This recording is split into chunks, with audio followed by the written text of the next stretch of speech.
Welcome to flavour lab. આજે આપણે બનાવવા જઈ રહ્યા છે મેંદુવડા, જે બહારથી એકદમ ક્રિસ્પી અને અંદરથી એકદમ સોફ્ટ બનશે. તો ચલો ફટાફટ બનાવી લઈએ.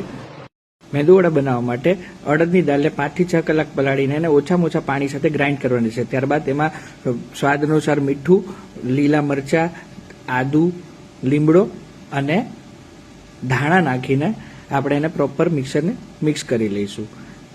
આ બેટર જે એકદમ થીક કન્સિસ્ટન્સીમાં તૈયાર થાય ત્યારબાદ આપણે તેમાં 1 પાઉચ જેટલું ઈનો નાખી દઈશું. ઈનો નાખ્યા બાદ એને પ્રોપર ફેટી લેવાનું છે.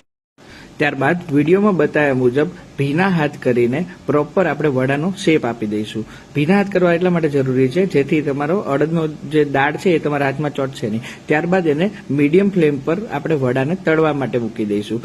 આ વડા ચારે તરફથી ગોલ્ડન અને ક્રિસ્પી થઈ જાય ત્યાં સુધી આપણે એને મીડિયમ ટુ હાઈ ફ્લેમ પર એને તળી લઈશું. તો તૈયાર છે આપણા મેંદુ વડા. આવી જ રેસીપી માટે ફ્લેવર લેબને ફોલો કરવાનું ભૂલતા નહીં અને આ રેસીપીને જરૂરથી શેર કરજો.